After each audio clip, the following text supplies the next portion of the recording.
You're very welcome, and the witnesses are here today to discuss the Education Admission to Schools Bill 2016.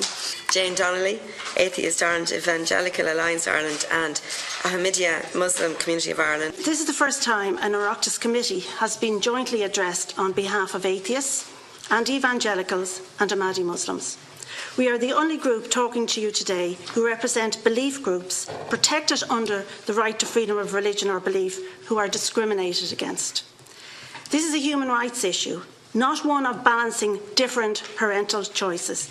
It is a scandal that it has not been resolved, despite 10 different UN and Council of Europe human rights conclusions that you are breaching our human rights. You also have a legal duty under Article 42 of the Constitution to respect equally the rights of all parents, not just those of selected religions. After I last addressed this committee, you have already identified the problem. You concluded in 2014 that multiple patronage and ethos as a basis for policy can lead to segregation and inequality, and that the objectives of admission policy should be equality and integration. It follows from your own conclusion that the patronage system itself needs to be replaced, not made even more segregated by even more private patrons. Please reinforce that important conclusion and do not retreat from it. The government is ignoring your conclusion, citing an unpublished and scandalous legal opinion that it is constitutionally obliged to buttress religious discrimination. The state is not balancing competing rights. It is simply ignoring our guaranteed right to equal access to a local school and, far more importantly, to have the state curriculum delivered in an objective, critical and pluralistic manner. Instead, the state cedes control of publicly funded schools to private patrons, most of whom integrate a Catholic ethos throughout the state curriculum. Children cannot opt out of an ethos. As the Council of Europe Commissioner for Human Rights said last month, these private patrons are holding the state hostage. This breaches the state's positive duty to respect the human rights of all parents to ensure that the teaching of their children is in conformity with their convictions. This is an absolute right, not to be balanced against the rights of others, nor one that can be gradually achieved. We continue to seek a secular education system. We also support the immediate recommendations of the Irish Human Rights and Equality Commission that no child should be given preferential access to a publicly funded school on the basis of their religion, and that the state curriculum is delivered in an objective, critical and pluralistic manner. Thank you. There's some views that religious discrimination is to protect the faith school minorities, and maybe Atheist Ireland can answer that. Is this a valid argument? Because you did touch on the discrimination, that kind of, and segregation that happens then within the minority faith amongst different fractions of that faith. Maybe you can go into that a little bit more. My question really is the constitutional one, because that's the one that was thrown at me when I had a period of time in government. And even when we tried to amend Section 37 of the Employment Equality Act so that something as bizarre as a school having the ability to discriminate against a gay teacher or a teacher who was an unmarried parent or whatever, that still would be legal, and we weren't able to delete that or remove it completely from the statute book. We only had to amend it because of the constitutional provision. I was wondering, had we any indication around numbers across the state affected by issues of access, and whether those issues are primarily urban or rural, and to also agree with Aon's concept that this bill is merely tinkering with the issue. I just have a concern about minority religions, and for example in maybe a Church of Ireland school, I'm thinking about, in Newbridge where I am, and we have a great Educate Together, we have great Catholic schools, we have a small Church of Ireland school that a lot of people want to go to because it's a small school and it's the smallest school there, and I just would be concerned then that they wouldn't be able to take Church of Ireland children either. I'd like to address some of the constitutional issues on the freedom of religion.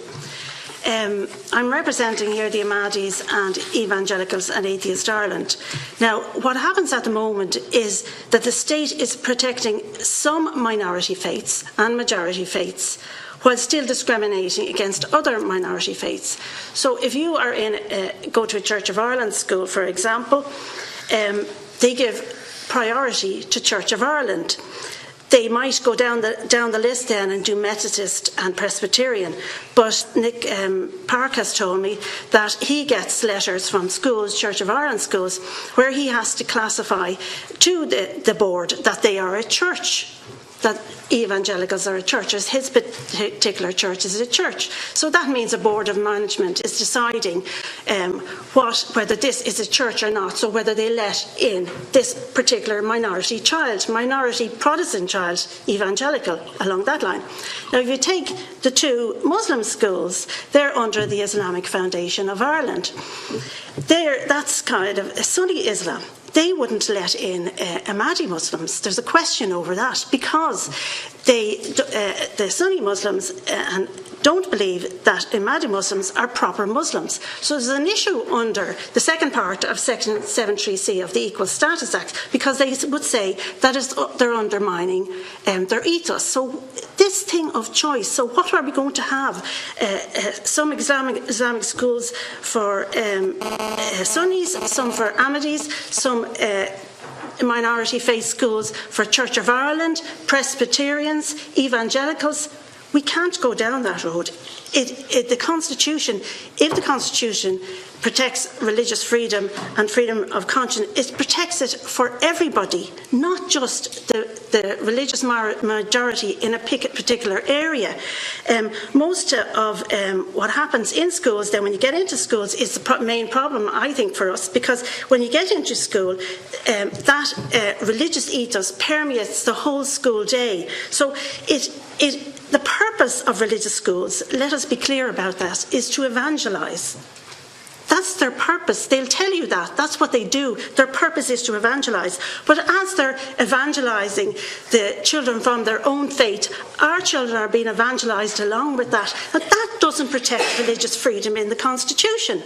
If the Constitution is there to protect religious freedom and to protect all citizens, it should protect us all. But it doesn't do that, because our right to freedom of conscience, religion and belief is being disregarded to protect minority religions. And the very same goes for minorities within minorities. And that is what is happening in the country. I was just wondering, the opt-out of faith formation and exclusion, opinions on that, but if you have any thoughts on how that might work, or what your suggestions there. Just Deputy Martin, on opting out, we actually don't want to opt out, we want to opt in. We want to opt in to an education that is objective, critical and pluralistic. Now, the Constitution talks about opting out of religious instruction, but if you look at the Education Act, it talks about opting out of anything that is against your conscience, so arguably that's more broad. So because of ethos and the integrated curriculum, religion goes into all the subjects under the curriculum. So as it stands now, our children sit at the back of the religious instruction class, but religion is integrated into, for example, relationship and sexuality education. So we can't opt out of that. Our children would still be sitting in the back of that. Another problem is that they don't write down their ethos to school, so we don't know where they're integrating religion into various subjects under the curriculum. And arguably, we have a constitutional right to opt out of that. So if you think about it, our children would be going to school and they'd be opting out of the religious instruction class, relationship and sexuality education, and any other where during the school day that religion is integrated into the curriculum, because that's how it works. We don't really understand ethos, but it does integrate into the curriculum. So what we want to do is we want to opt in to an education that is objective, critical and pluralistic. And there are international guiding principles there of the teaching about religion and beliefs, and they're called the Toledo Guiding Principles.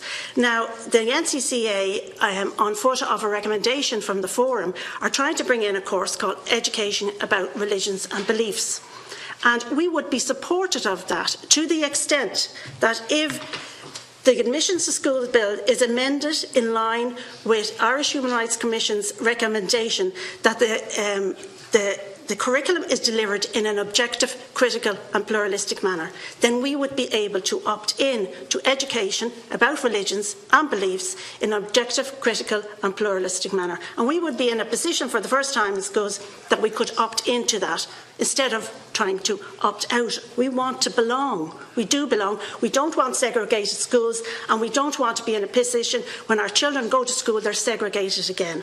Jane, just in relation to the point that you made about the human rights issue, and that you would recommend a secular school system, I'm just wondering maybe if you could share experience of other countries, for example France, in relation to this and how you feel it's worked. I have to tell you that Ireland has a unique system of education. No other country in the world has that system of education.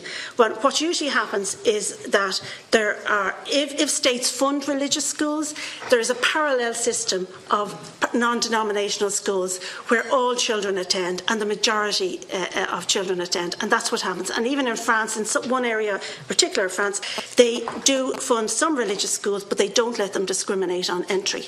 So we are unique in the world with our system. So that's how we discriminate. And the other one is, obviously, this last committee before we came have discussed the government bill before, and I'm just wondering what you feel were the most important recommendations that came from the last discussion. Like, is there anything in that you felt was valid and felt that we should be looking at when we discuss it? We would really ask you to consider this again, that multiple patronage and ethos is undermining religious freedom and freedom of conscience and freedom from discrimination, and we should be trying to promote that. So we don't have those rights. They're not there for minorities in the country. So the constitutional argument is that you need minority-faced schools and you need religious schools to buttress religion, but it's not doing that. It has failed to do that because we haven't got those rights. The committee obviously thank you for your time today. I know someone who is an advocate and in relation to access to education, we can often be guilty, I know I am, of looking at it through one's lens, and that's obviously a class lens for me. So I think it was very informative for me, as I'm sure it was the Ethics Committee, to look at all those other barriers that exist to access and a full and accessible and fair education system, especially through admissions. The insights and observations will inform us going forward, and we look forward to working with us in the new year when we do start deliberating on the bills that are coming forward. As there's no other business, this meeting of the Joint Committee is adjourned until the 24th of January.